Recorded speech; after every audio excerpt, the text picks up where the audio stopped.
the 71st annual meeting of the League of Women Voters, Riverside. Welcome all. Thank you for joining us at the end of this League year. I'm Joan Donahue, President of Riverside's League.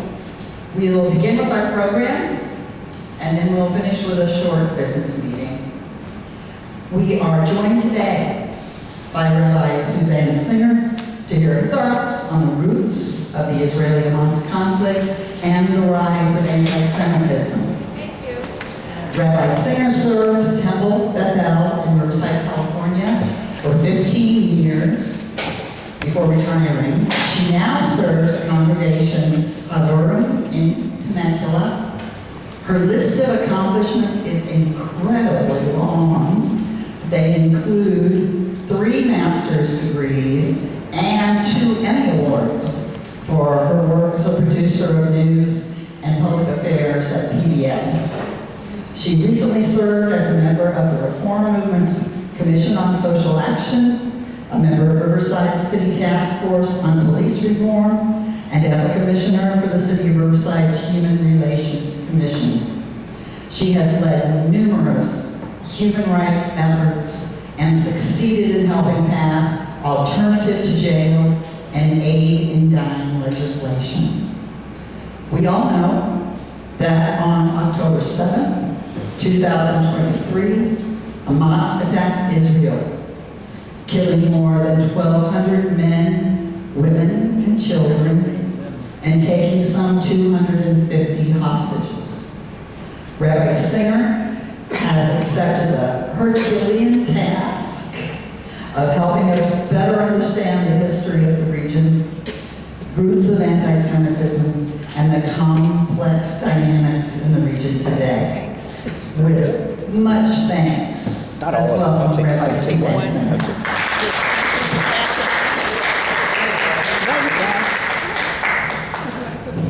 So what I'm going to try to do is a little bit of a history of Israel, to place it in context, because so much of the discussion that's been going on between, the war between Israel and Hamas and various other things is taken completely out of context.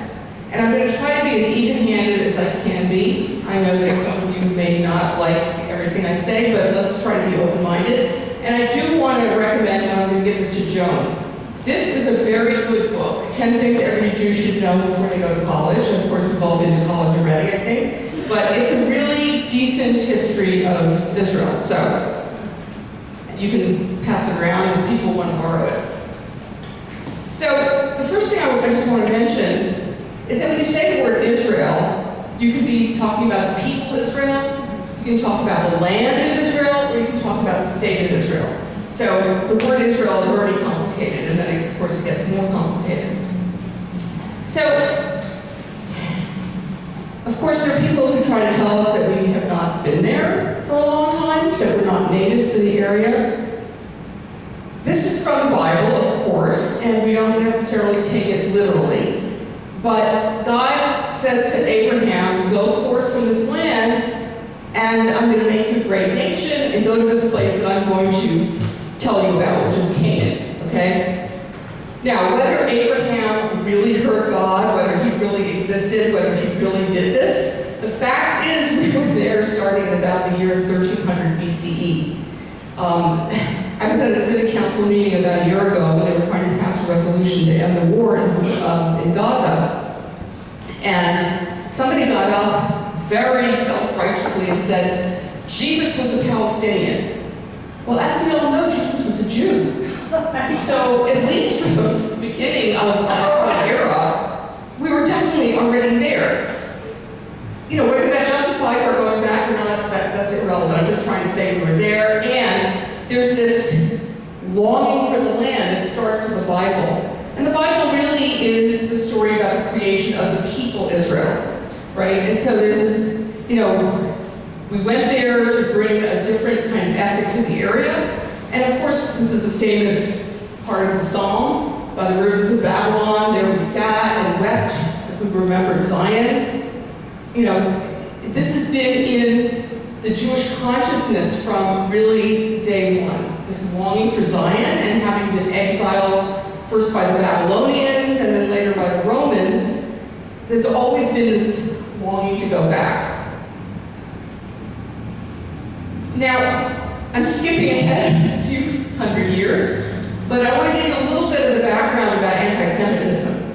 So, probably actually before we even get to the Middle Ages, we have Christianity developing and, wanting to be the important religion versus Judaism. So there's already a lot of conflict there. But in the Middle Ages, there was all kinds of blood libel going on. For example, this is just one of many. So there's an English boy who's found murdered, and his uncle, who happens to be a priest or a monk, then blames the local Jews. And then this rumor spreads that the Jews need children's blood in order to make matzah. Okay?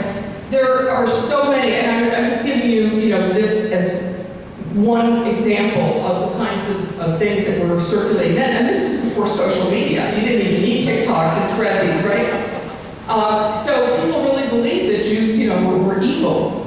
And then, of course, in the 18th and 19th centuries, you get pogroms in Russia, where people attack Jews with the police not intervening, right?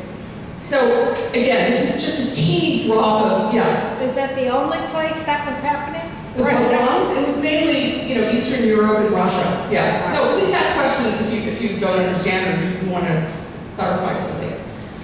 So I'm just giving you this time. There's a lot more to be said.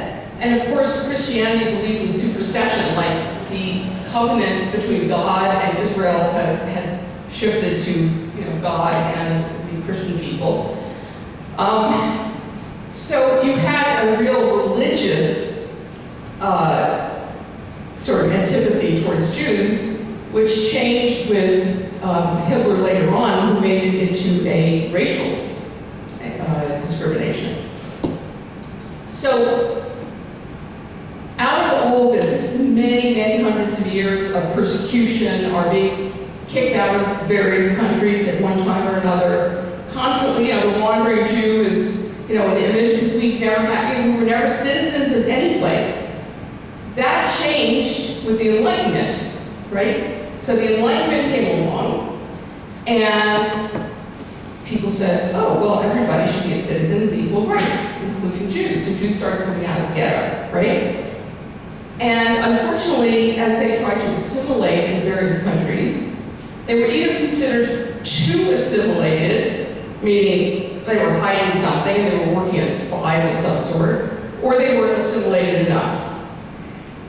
But the Enlightenment did bring this sense of, oh, there's now opportunity for Jews to participate in the larger society. Until the Dreyfus Affair, which you may have heard of. Alfred Dreyfus was a captain in the French army and was accused of treason, and it was completely a made-up thing. And he suffered, he went to the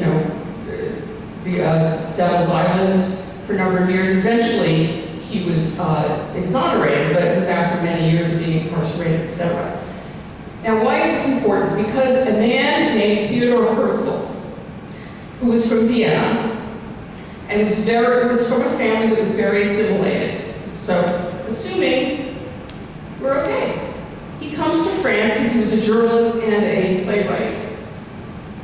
And he says, because what happens is, France, the basket of emancipation, progress, and universal socialism, can get caught up in a maelstrom of anti-Semitism and let the Parisian crowd chant, kill the Jews. So that's what people were doing during this trial, yelling and screaming, kill the Jews.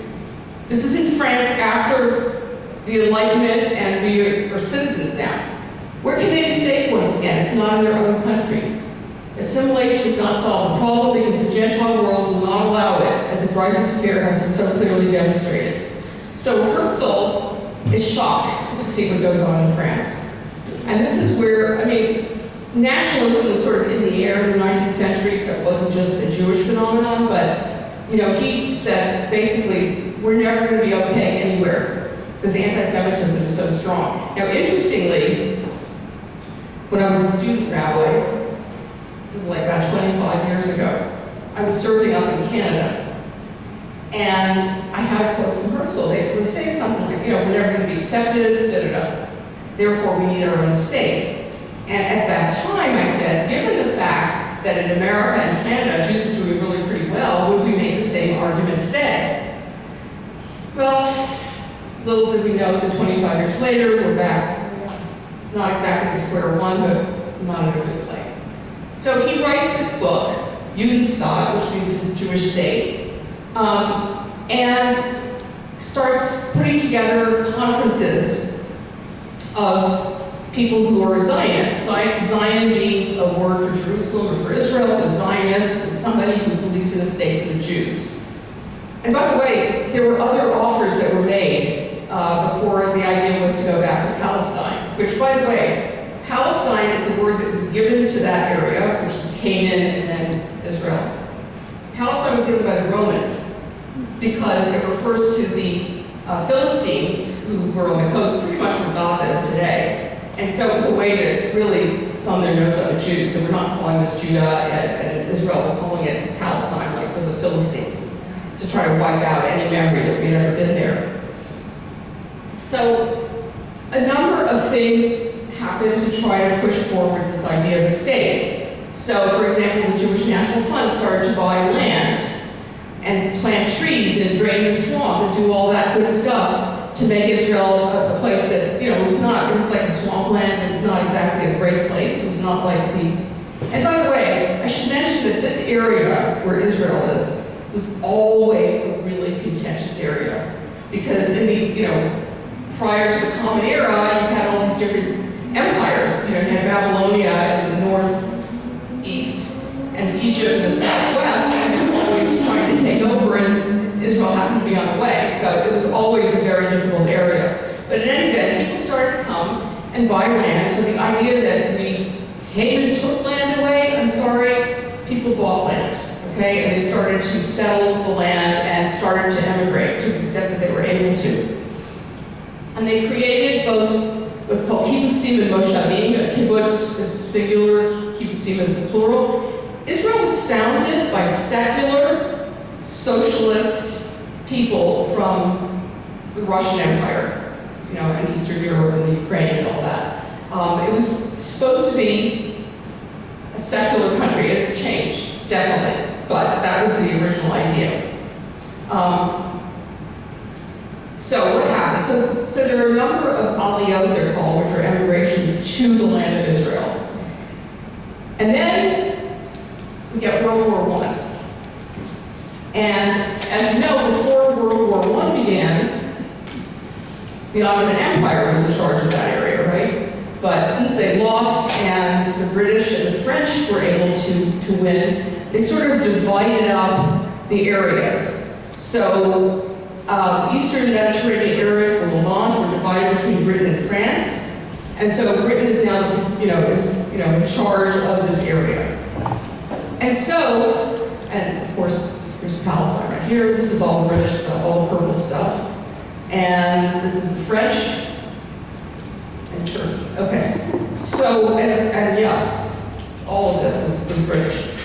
So there's a lot of sort of push to create the state. And so the Brits in 1917 issued the Balfour Declaration, and basically what the Balfour Declaration says is, yes, the British government sees that it makes sense to create a homeland for the Jews. Okay, let's see the next, yeah. So here's how they split up, between British and French. It's close up with that same picture.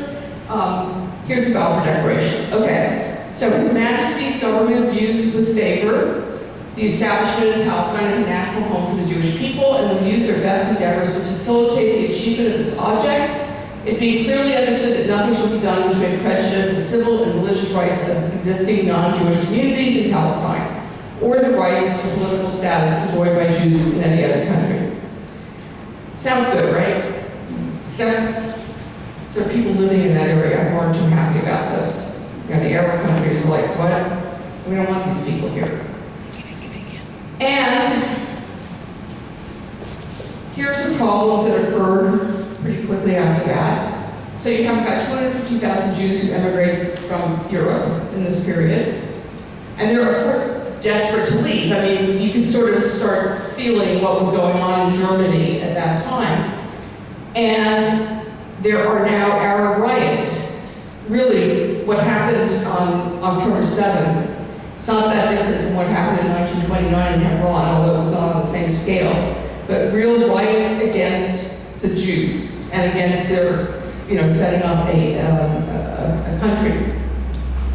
So, and then Britain, of course, is a little nervous because Arabs have oil, and they don't want to really get them too upset. Yes. Yes. When did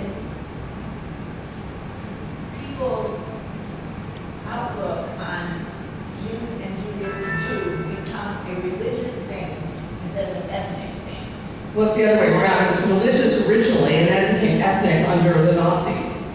Because the Nazis basically, once upon a time, you could convert out of Judaism. I mean, you still can, but actually you can't, because once you're a Jew, you're always a Jew. That's okay. But no, once upon a time, you could convert, okay? Out of Judaism, and then you were sort of cool. But under the Nazis, you could not convert. They believed that you had Jewish blood. And if you had, that's ethnic. Racial, really, is what it is. Ethnic is more geography, history, whatever. But yeah, so it was like, okay, you were Jewish forever. You can't pretend you're not. You can't, become a Christian. No. So it went in that direction. So again, there was a lot of tension among the Arabs and the Jews. The Arabs revolted. What happened to the slide? I don't know what happened here. Okay. So there was Jewish resistance, and the Irgun and the Stern Gang were two sort of militias organized by the Jews to fight against the Brits. But the Brits decide, okay, how about a new paper?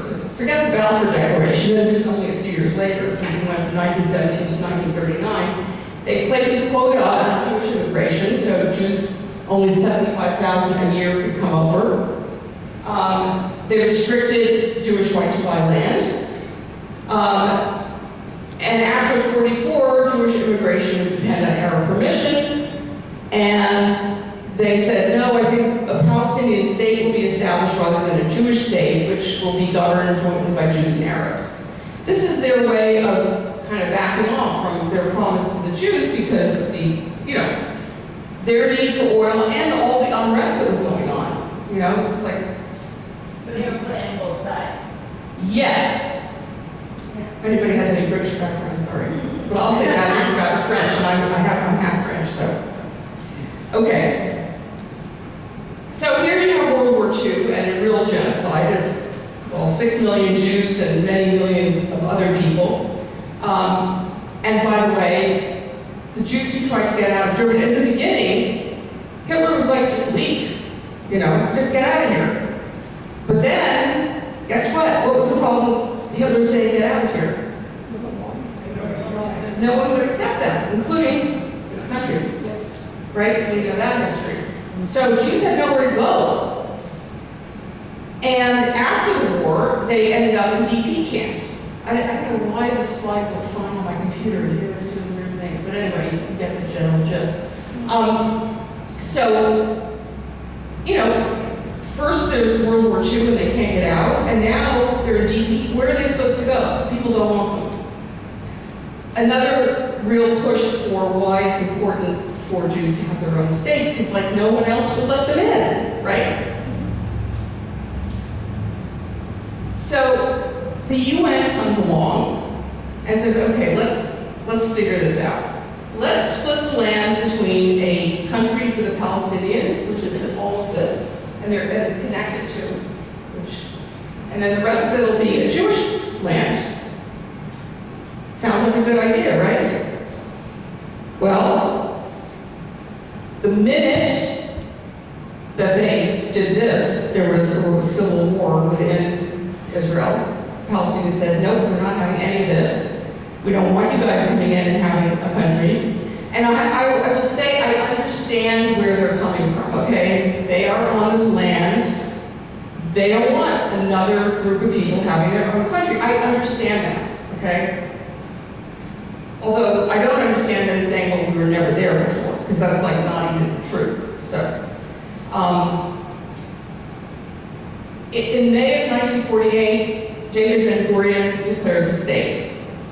So they, like get out, they want the Brits out of there, and they're saying, we're accepting this, and we're going to be a state. And it was a very famous Declaration of Independence.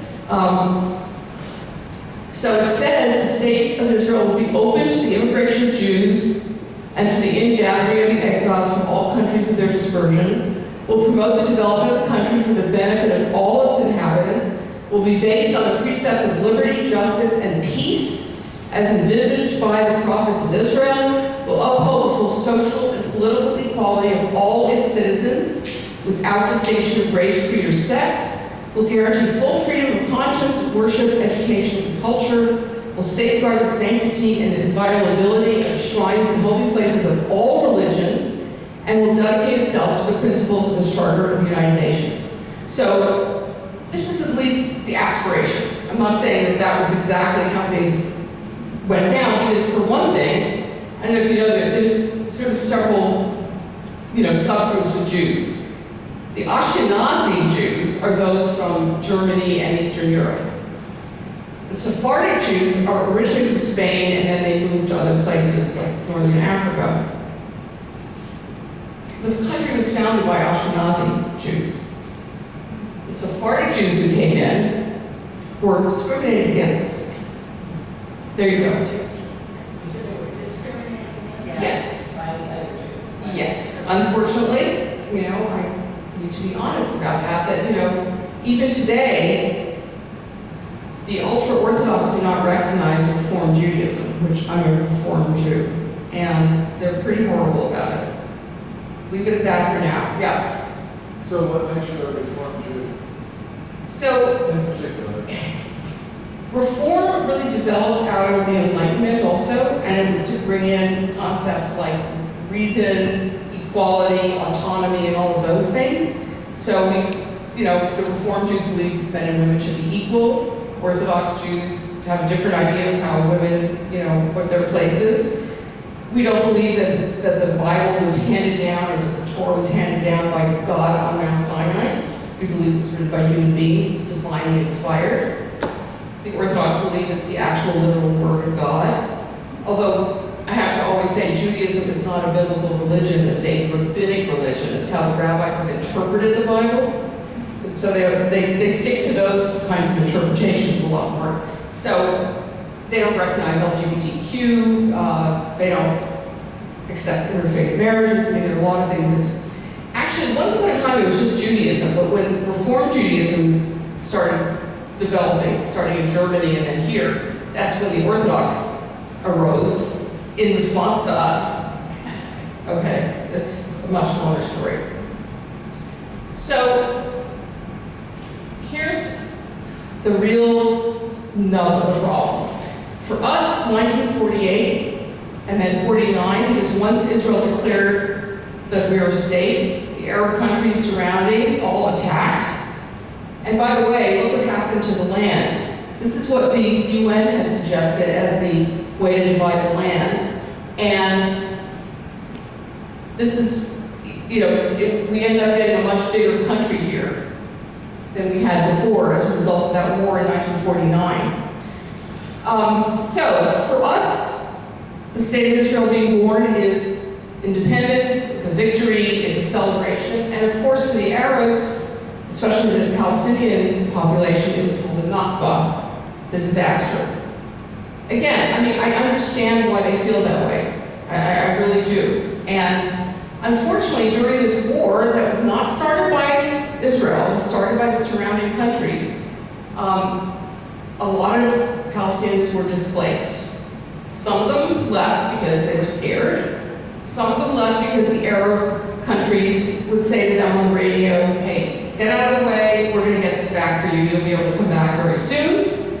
And there were instances where they were pushed out by the Israeli army, And of course, Gaza is where a number of them ended up being pushed to. Yeah, it's a very small area. Oh, I don't understand what is happening here. Okay. Anyway, so as soon as the state was declared, a number of the Arab countries surrounding there basically either persecuted Jews or kicked them out. So you had, unfortunately, you can't see this now because of this thing, but it's 850,000 Jews who were expelled from Arab countries. You know, whether it's Iran, Iraq, Morocco, all of these countries around there. And unfortunately, the numbers are not covered because you see both the people from,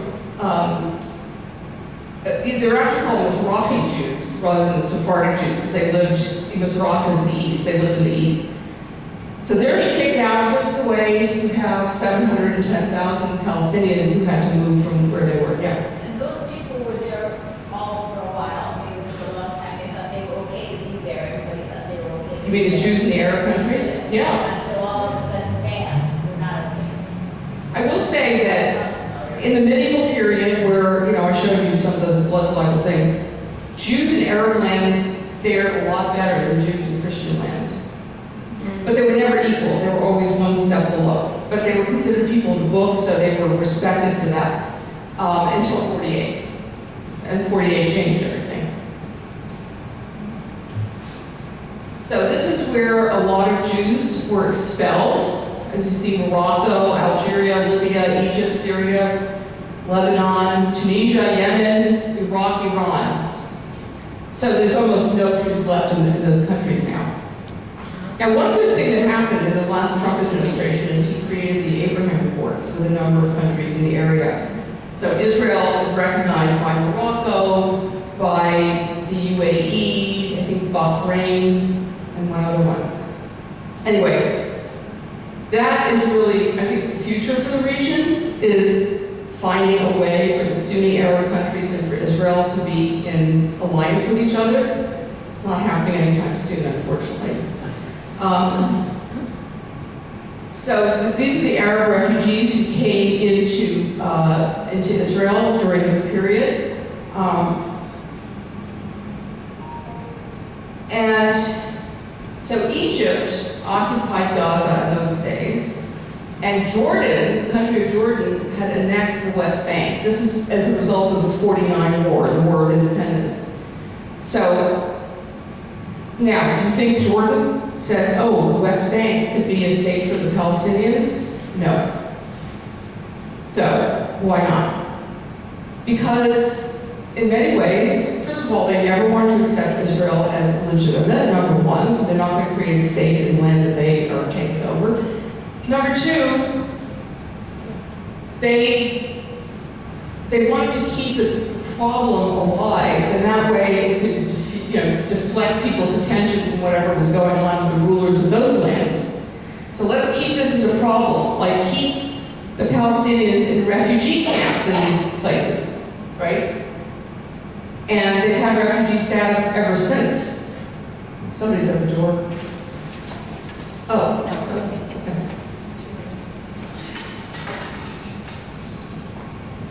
Okay, what's this? One word. Oh, there we go. Okay. So, talking about the Arab refugees, historian Benny Morris describes a complex situation of frightened communities fleeing their homes. This is during this War of Independence that ended in 49.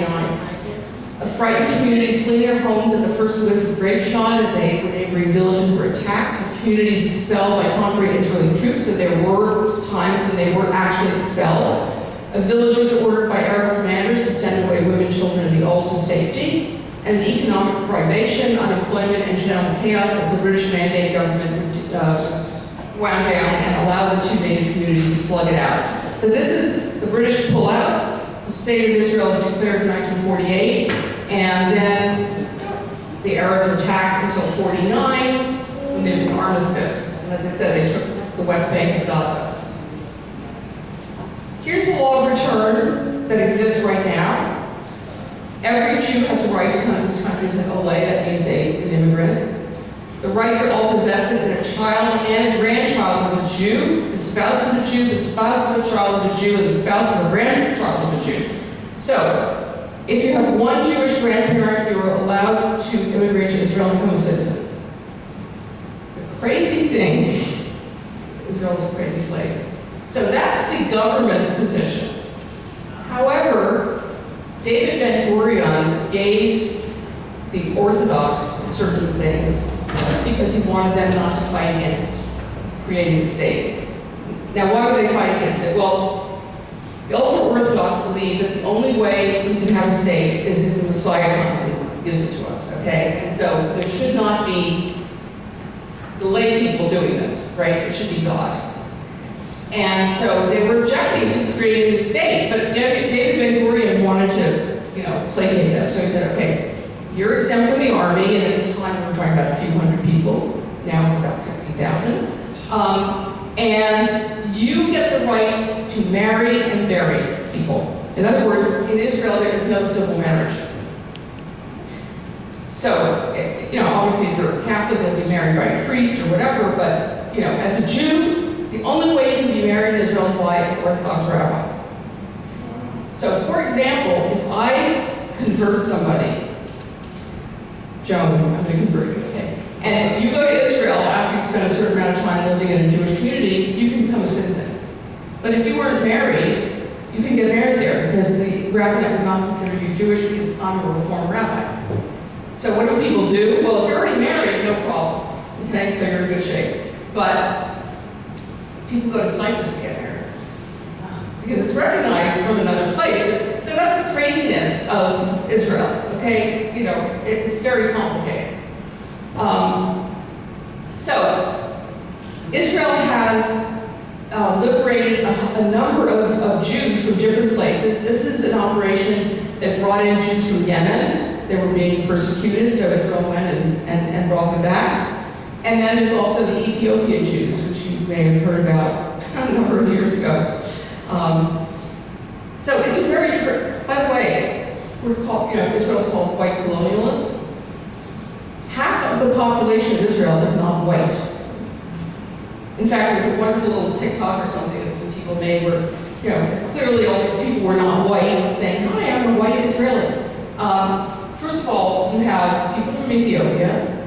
You have Mizrahi Jews who are Arab Jews. I mean, Arab in the sense that they come from Arab countries. They're not white. 20% of the population is Palestinians who have citizenship in Israel. So, again, and if we're colonialists, I don't know what empire we were colonizing the land for, okay? Then there's also the Russian Jews who, if you may remember, needed to leave Russia because they were being persecuted. So they're also in the mix. And by the way, when you bring in a bunch of Russians, a lot of those people didn't even know if they were Jewish or not for a long time because they were scared of being outwardly Jewish. And they're married to non-Jews, so there are a lot of non-Jews that came through these Russian aliyot, as they're called. So let's break down the population. Hello? I don't know what is going on with this thing. It's not huge. Okay, there was a nice breakdown, but it's gone.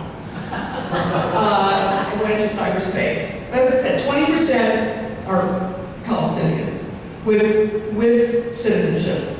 Now, I will not say that Palestinians are treated equally to Jews in Israel. I mean, that's the aspirational part of it. But at least on the books. And there are judges who are Palestinian, there are a lot of doctors, yeah. What's the basis of Palestinian citizenship in Israel? Because It's Israeli citizenship. So anybody within Israel who's born there. So a Palestinian would be considered an Israeli citizen if they were born there. Right. Okay. Now, unfortunately, we'll see with the 67 war that Israel took over the West Bank, and those people don't have any citizenship. So, believe me, I'm not happy about that, okay? I will be the first person to criticize the government of Israel, such as it is today. Okay, I don't know where this went. Oh, I know. Okay. So, you probably know that in 1967, there was a war. Israel, initiated it as a defensive war because the Arab countries were all ready to attack. And Israel got the whole West Bank. It used to be part of Jordan. It got Gaza. It got the Sinai Peninsula, which is further south. And East Jerusalem. So for the first time in '67, Jerusalem had been split in two. And for the first time, Jews then had access to the Jewish border that's part of Jerusalem. So that happened in, after '67. And unfortunately, once we got that land, people started building settlements there. That's complicated too, because a lot of people moved to the West Bank, which was also called Judea and Samaria from the biblical days. A lot of people moved there because it was cheaper, not because they had ideologically a reason to settle the West Bank. It's like it's cheaper to live there than to live, let's say, in Jerusalem. There are fanatic settlers and violent settlers. It is not the majority, but they have really been harassing the Palestinians in the West Bank. There's no question about that. Anybody here see No Other Land by any chance? So, in No Other Land, you see, and I've been there many times and seen it with my own eyes, violent settlers harassing Palestinian shepherds and taking over their land. I mean, that is a fact. Plus the fact that in order to build a building, you have to get a permit from the Israeli government, and they won't give you one, so they build anyway, then they tear them down. So, bad, okay? I will admit to that, absolutely. We've been in there for 58 or 68 years. And now there are fanatics in the Israeli government who think we should take over the West Bank and make it Israel and get those Palestinians out of there. I am not in favor of that at all, but it is a reality. And then in 2005, with Ariel Sharon, who was not exactly a progressive prime minister, they pulled out unilaterally from Gaza, because there were settlements in Gaza. They made people leave and, abandon their settlements. So that's, Rabbi? yeah. I have never understood the thing about Gaza. So everybody wanted it because it was a seaport on the Mediterranean.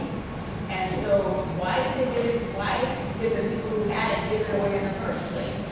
I mean, if I were a country and I had the whole sphere, I had Gaza everywhere, why would I say, okay, well, you have Gaza? They didn't give it. So Israel won the war in 1967 and got Gaza and the West Bank and the Sinai Peninsula. What about also, why didn't they get all the stuff in the middle too? They already had them in. See, go back. I'm sorry, I'm so. No, that's okay. This whole area was already Israel, okay?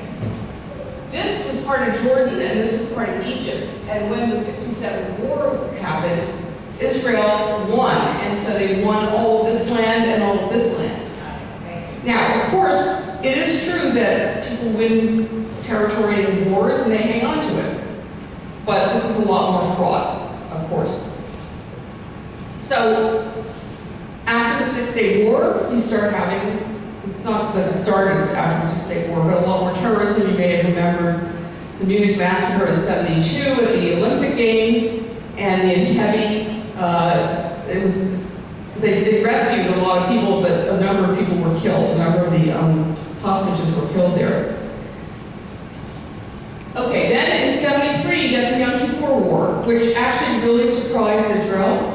It caused Golda Meir eventually to resign because they were taken by complete surprise and they really weren't ready. So the Arab coalition again, Egypt, Jordan, all the countries around there, Syria, all attacked again. And of course on Yom Kippur, which is the holiest day of the year, nobody was expecting anything to happen. And you had also, of course, the US and the Soviet Union playing their little games in there trying to get influence. So there's finally a peace treaty in 1979 with Anwar Sadat, that's Menachem Begin, who was the prime minister, and Jimmy Carter. And so this whole Sinai Peninsula was given back to Egypt after they had won it in the '67 war. And the peace with Egypt has lasted. So has the peace with Jordan, by the way. And it's getting a little iffy at this point with what's going on in Gaza, but that's another story. And then you have the Oslo Accords. So these were secret meetings between the Israelis and Palestinians and trying to come up with some, each time they try to come up with some answer to this problem.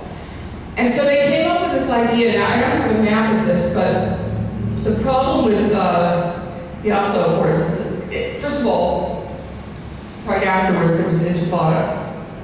So Israel's like, and I was there right after when that happened. And all these people who believed in a state for the Palestinians felt like they had gotten kicked in the teeth. Because we had the Oslo Accords, we offered to do whatever, which I'll explain in a moment, and they gave us the intifada. This has a lot to do with Yasser Arafat, who was the chairman of the PLO and who never said the same thing in English as he did in Arabic. So what they did was they created, in the West Bank, they created 3 zones, A, B, and C. So A were places where the Palestinians had administrative and security authority. B, they only had administrative. And C, they had neither. And it was quite a surprise to me a few years ago when I actually saw a map and realized the A and Bs are surrounded by C. In other words, there are little islands in the middle of C. So if you are Palestinian in the West Bank and you want to go from one town to the other, you have to go through Israeli security checkpoints. Or if you want to work in Israel, you have to go through security checkpoints. Now, you could say, how awful. Yes, it is awful, and I'm ashamed. At the same time, you can also understand that when there was much more freedom of passage, there were a lot of terrorists that would come into Israel and blow themselves up. So what is Israel supposed to do to keep its citizens safe? And because, frankly, I think a lot of Palestinians don't want a country of Israel. They just want a Palestinian state. You leave or you live under us. So it becomes very difficult to solve the problem. But this was supposed to be the first step towards a peace agreement. So then in 2000, President Clinton put together a peace summit where he had Yasser Arafat and Israeli Prime Minister Ehud Barak at that point. And Barak offered to form a Palestinian state on 73% of the West Bank, which would eventually expand to 91 and 95% of the West Bank and the entire Gaza Strip. Pretty good deal if you accept 2 countries. If you don't want 2 countries, it's a bad deal, right? But if you accept Israel and then you get 95% of the West Bank, that's a pretty good deal. Well, Yasser Arafat said no. So, again, there's, I'm sure, another narrative here, but Israel did offer on a number of occasions to create a state, and it was rejected every time. Because they didn't want Israel to also have a state. Right, they wanted the whole thing, which, again, I understand it. I understand it. I don't agree with it, but I understand it. Yeah. So East Jerusalem would have fallen for the most part under Israeli sovereignty. That was a real big problem. With the exception of those suburbs, etc. The issue of the Palestinian right of return would be solved through significant monetary reparations, and Arafat rejected it. Now, under Obama, with our Secretary of State, Kerry, there was another deal that they were working out. This was just like not that many years ago. Here are the big issues. One big issue is Jerusalem. Who's going to have authority over Jerusalem? Splitting it into doesn't make anybody happy. There have been discussions about having it be one city and kind of a joint way of running it, but that has not satisfied people either. So that's one big issue. Another one is the right of return. So the way it was set up by UNRWA, and I guess by the UN, is anybody who was a Palestinian who was displaced, no matter where they ended up going, even if they became citizens of another country, are still refugees, and so are their descendants. So they're saying, why can't our people come in just the way your people can come in? Like we've said, if you have one Jewish grandparent, you can come in. and be a citizen, so why can't we do the same thing? So that's a huge, huge issue. Now, again, here they were talking about some monetary compensation, like same thing under Kerry. Certain people can come in, other people will pay them for whatever they lost. Another issue was, at the time, Gaza was under Hamas. So, how do you make a deal with only Palestinians in the West Bank? And what do you do about Gaza? That's a real complicated issue there. There was an election in 2005. Hamas won more seats than the Palestinian Authority. But eventually it was like a civil war and the Palestinian Authority is out, so Hamas has been there since then. So how do you make a deal with only part of the people and part of the country? So there are a lot of issues, but I will say I went to a J Street conference, which is sort of a more left pro-Israel organization, and it just sounded like they worked everything out. They were going to invest something like $6 billion in the West Bank economy. They had some deal, again, for the refugees and all that. And then what happened? Netanyahu was in charge. They built more settlements. Abbas, who's the head of the Palestinian Authority, took Israel to the International Criminal Court, and that was the end of that, very sadly. So I just want to show you briefly, it's very complicated, the governing of Israel and why we are where we are today. So, the Knesset is the parliament, basically. There's just one chamber. There's no president the president is a figurehead in Israel. The prime minister is selected based on which of all these parties got the most votes. So there are 120 seats in the Knesset. In order to have a majority, obviously you need 61. No party here, Likud is Netanyahu's party. No party has enough seats, right? They only have 32. So the only way you can have a majority when it says government 67 is that's a coalition of parties. So the Likud has 32, and they made deals with some other parties. Now in the past, the far-right parties never had a seat in the coalition.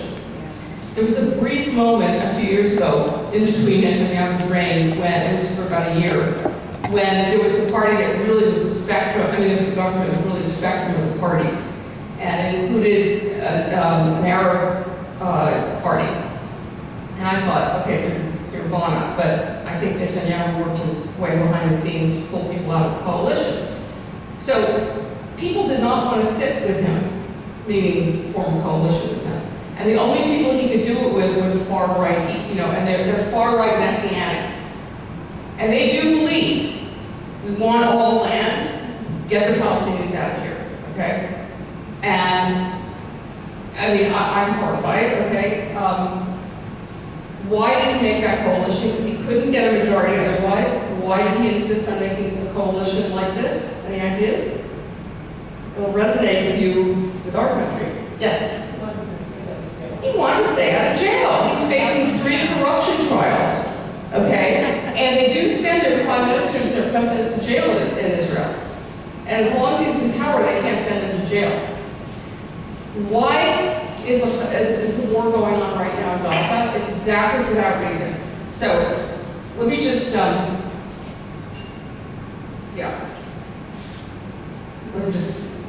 so the Knesset passes the laws, elects the president and prime minister, approves the cabinet. So it's very heavily weighted towards the legislative, right?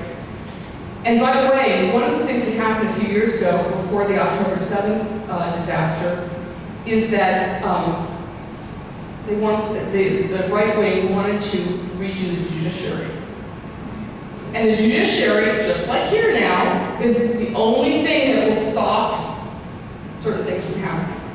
Not that they've been the most enlightened Supreme Court, but they, it does exist, and it does oppose, some, for example, and this is not related to politics, but, well, not these politics, but the Supreme Court said that in Israel, if Reform or conservative rabbis convert somebody, it's acceptable, they're going to be really Jewish, okay?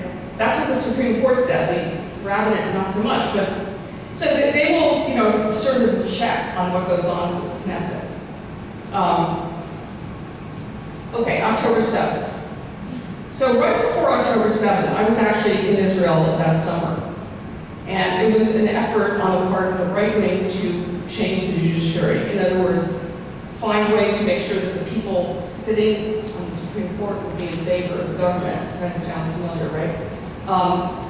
And there were huge demonstrations against this. Huge. And I thought to myself, you know, if I were an enemy of Israel, this would be a good time to attack. And it was, because the country was completely split. And actually, at the time, Gallant was the Secretary of Defense. And he said to Netanyahu, this is going to lead to our being attacked. Didn't listen.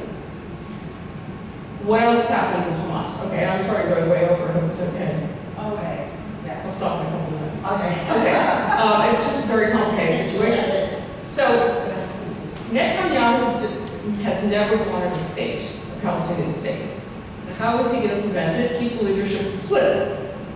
So in the West Bank, you have the Palestinian Authority, which has pretty much been cooperating with Israel, you know, on security matters.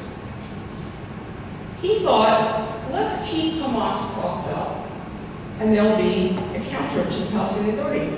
He actually facilitated money, suitcases of money from Qatar going to Hamas. How did that work out? Not so well. That was his idea. And then every once in a while there'd be missiles from Gaza. And he said, well, we'll mow the lawn. In other words, you know, there'll be missiles once in a while, we can handle it. No biggie. They also moved a lot of the soldiers away from Gaza to the West Bank, because that's where they wanted to focus. They also thought that Hezbollah would be a much greater risk than Hamas. They never thought Hamas was capable of this. There were women they're called spotters, so they have video cameras looking into Gaza, and they said something's going on over there. They're preparing something. Don't you worry your pretty heads about that.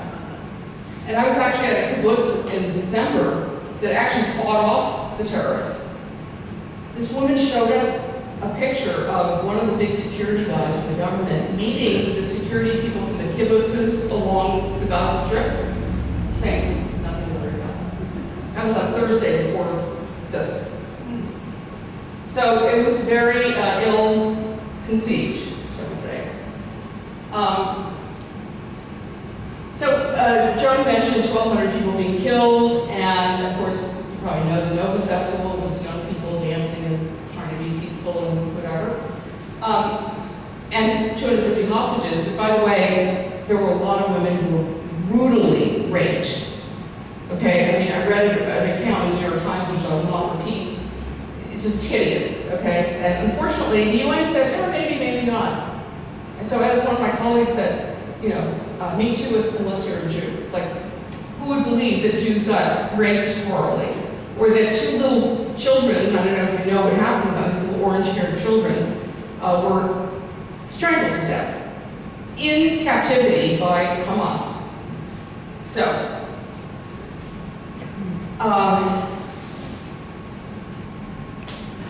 so this is kind of also, yeah, there were 30 children who were taken hostage, right?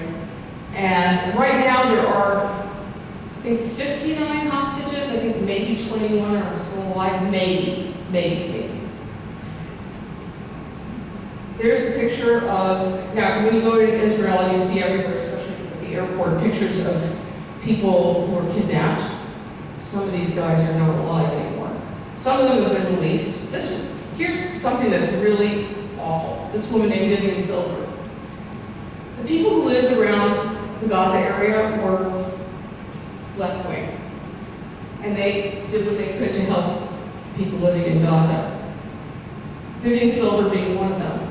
They used to take people from Gaza to hospitals in Israel. And those are the people who got killed and kidnapped, etc. I'm going to just share this with you for a moment, just because I want you to also know that Israel's not just about war. There's a book that was written called Startup Nation. A lot of the computer innovations come from Israel. It's a very vibrant culture. I mean, it's a very, very complicated country. So it's really hard to just sort of say, okay, let me do this in 20 minutes. Obviously, we're going way over. But I would say that right now, after October 7th, you can understand Israel attacking, although it was not strategically so smart, just the way we should not have gone into Iraq and Afghanistan. And I think it was Joan Petraeus, who said, don't do what we did, but they did it anyway. And then, of course, we know that Hamas hides in tunnels, so you try to get to them, there are going to be civilians who will be killed. And I'm not saying that's okay, but that's just the reality. After a year and a half, nothing has gotten accomplished. We've gotten some hostages out, but we've killed a lot of people, Palestinians and Israelis. We've maimed a lot of people. I mean, Gaza is a disaster now. Why the war got started again? One reason. Stay out of jail, right? Because he agreed to do, for example, phase 1 of the agreement that they worked out was, okay, we're gonna have a ceasefire, and the hostages will be released. Then we're gonna talk about an end to the war. Netanyahu never wanted to do that. So the only way he could placate his right wing in terms of dealing with the ceasefire is to say, well, we're going to attack afterwards. So now, Netanyahu is out of all the negotiations that Trump is involved with. Because he's kind of fed up with him. It's like, I can't deal with you. Because he lies. He does lie. So I don't know if there's time for questions. If there isn't. Now, there are a couple of questions. We can do that. We didn't want to keep you much past 3:30. But so we have a short business meeting. But any questions? Anybody questions?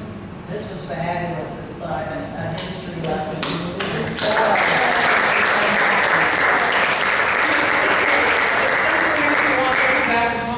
Other stuff and antisemitism, that's what I'm happy to do with it. Yeah, I just want to, as my last word, it's like, it's complicated. And to just have slogans like, International Intifada or From the River to the Sea, I mean, it's really way more complicated than that, And so I just would hope that people would understand that there are really not two sides, 50 sides. Yeah. But the reason this is so helpful, No, seriously, when it's broken down and you see the pieces and you see things build, it's like things start to make sense, right? There's no better education than history, I don't think. That was fabulous. So that's the national anthem. And Tom, take it in? Excuse me? Right, we have tape of this? Yes. I'm probably going to end up in deep trouble with somebody. That's the thing about Israel. Whatever you say, someone's going to trust it. No, I think, you said things that a lot of us think and wonder, is this accurate? Is there something I'm missing here? But no, you said things I've had questions about the West Bank for a long time, the settlers on the West Bank. I never understood that until you made that clear for me. That was, no. Okay. We don't, I don't want to make